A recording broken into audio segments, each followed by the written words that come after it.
Hey crafty cuties, welcome back to my channel. If you're new, I'm Jessica. I would love for you to stay and subscribe if you like crafty videos. I do all kinds of crafty things here. Today I am going to flip through a book that I made for someone, and she had requested that I make her a Halloween junk journal, so that's what I did. This is the first Halloween junk journal I've made, and I loved it. I did have to dig through my stash quite a bit, but it was really fun, and I would love to make another one of these. I put so much time into this.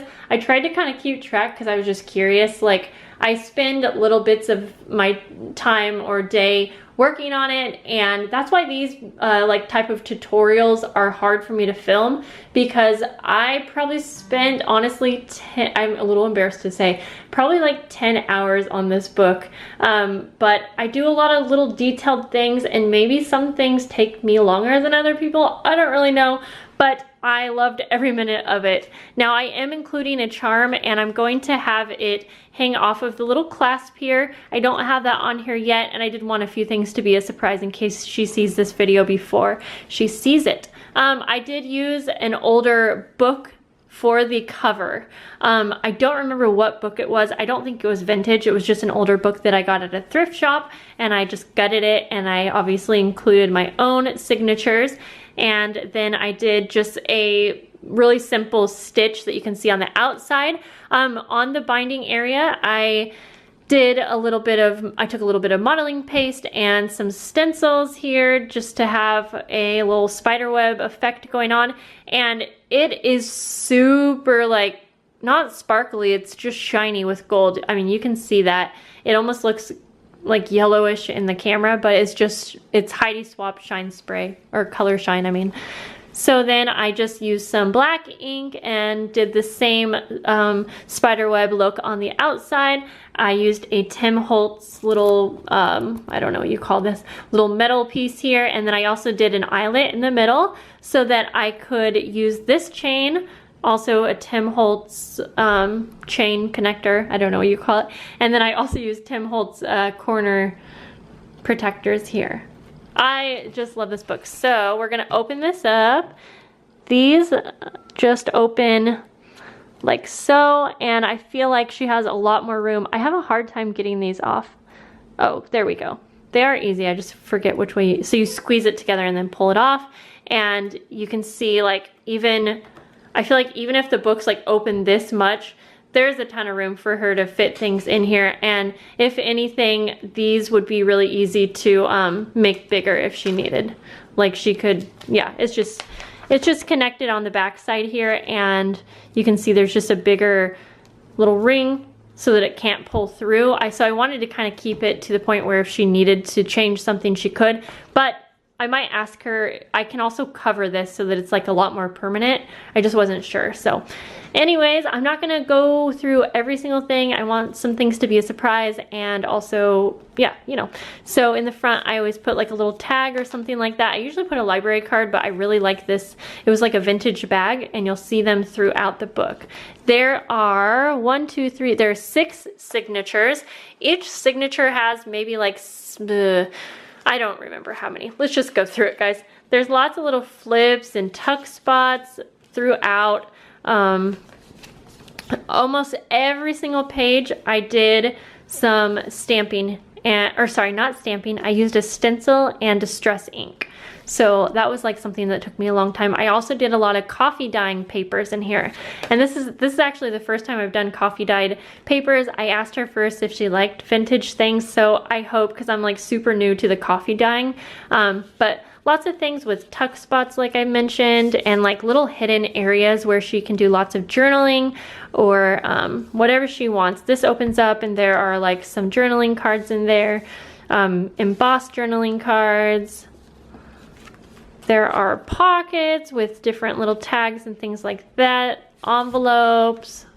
I do a lot of edge punching where you can see the spider web design there. This is just like a card that flips up. Be a really great spot for a picture or something like that.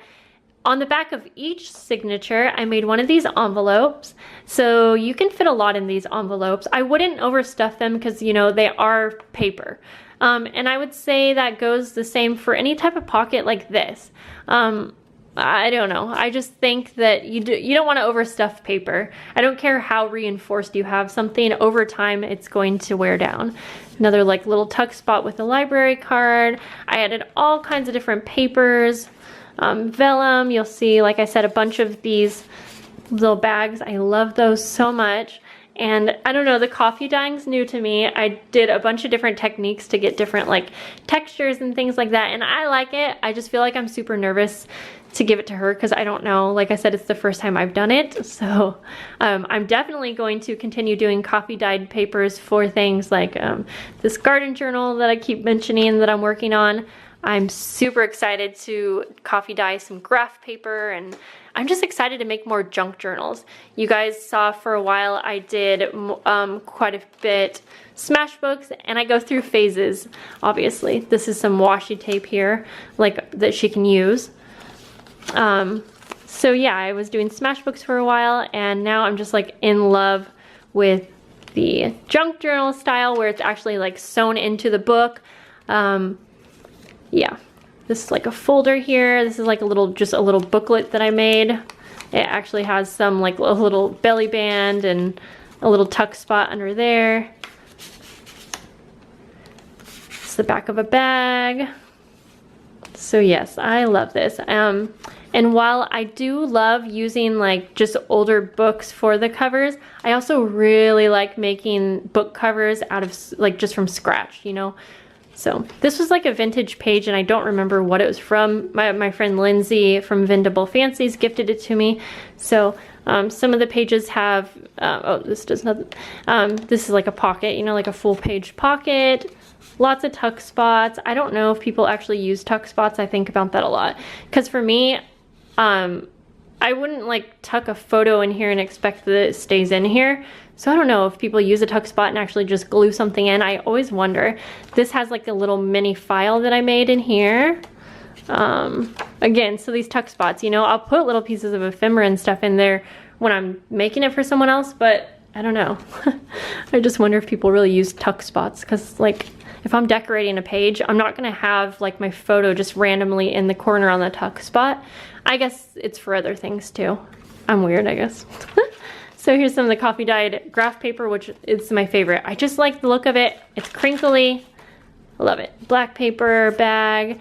I even added some of my pieces from this digital kit from Serena B. I forget what the collection was called. This is one of my favorite parts, is the acetate paper. It's a full paper, and you know, it has like a little scene here. Tags. I'm just gonna kind of try to go through quick the rest of it. So I think you guys have the idea. So yeah, I had so much fun making this. I'm so happy that she let me make it for her, and I definitely have enough stuff to make one more Halloween junk journal. So if you're interested, you can email me. I'll have my email down below. Thanks for watching. I hope that you got some ideas if you're making your own. That's another reason why I make these videos. I get ideas from other flips, so I hope that you do too. And I'll see you guys later. Bye.